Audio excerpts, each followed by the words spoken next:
انہوں نے تمہیں تکلیف دی اور پھر تمہیں ہی قصوروار ٹھہرا دیا۔ وہ تم سے اونچی آواز میں بولے، تمہارے جذبات کو نظر انداز کیا، تمہاری اپنی ہی حقیقت پر تم پر شک کیا، اور جب فائنلی وقت آیا کہ تم نے اپنی بات کہی تو انہوں نے تمہیں اوور سینسیٹیو اور اوور ڈرامیٹک کہہ دیا، اور کہہ دیا کہ تم ہی پاگل ہو جو پیچھے پڑے ہوئے ہو، اور بس تم سنتے کے سنتے ہی رہ گئے۔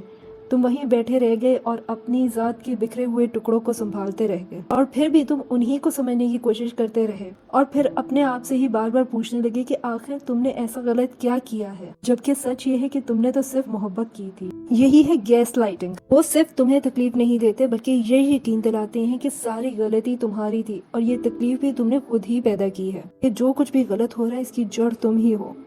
سب سے عجیب بات یہ ہے کہ تم نے اس بات پر یقین کر لیا۔ تم نے سوچا کہ شاید تم خاموش رہتے، نرم مزاج رہتے تو یہ ایشوز ہی نہ کریٹ ہوتے، تم اپنے جذبات کو مار دیتے تو شاید وہ رک جاتے، شاید اگر تم نہ روتے، اتنا نہ سوچتے، شاید اگر تم زیادہ مضبوط ہوتے تو یہ سب کچھ نہ ہوتا۔ مگر سچ تو یہ ہے کہ اصل قصور تو تم کبھی تھے ہی نہیں۔ اصل مسئلہ ہمیشہ یہی رہا کہ وہ محبت کرنا جانتے ہی نہیں تھے۔ انہوں نے تمہاری محبت کو، تمہاری ہمدردی کو تمہارے ہی خلاف استعمال کیا، تمہاری وفاداری کو کمزوری سمجھا، اپنے غلط رویے کا بوجھ بھی تمہارے کندھوں پر ڈال دیا، اور بار بار تمہیں ہی بلیم کیا کہ تم ہی غلط تھے، کہ ان کے اس غلط رویے کی وجہ بھی آخر تمہارا ہی بیہیویئر، اور اب تم ایک ایسی شرمندگی اپنے ساتھ لیے پھر رہے ہو جو تمہاری کبھی تھی ہی نہیں۔ تم وہ بوجھ اٹھا رہے ہو جو تمہارے کندھوں پر ڈلنا ہی نہیں چاہیے تھا۔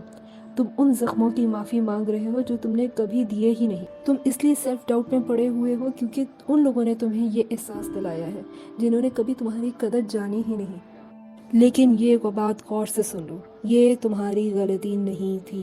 کسی ایسے شخص کو ٹھیک کرنا کبھی تمہارا کام تھا ہی نہیں جو ہمیشہ تمہیں توڑتا رہا۔ کسی دوسرے شخص کو محبت کے نام پر برداشت کرنا تمہاری ذمہ داری کبھی نہیں تھی۔ تم بے وفا نہیں تھے، اس کے باوجود بھی تمہیں دھوکہ دیا گیا، تمہیں گمراہ کیا گیا۔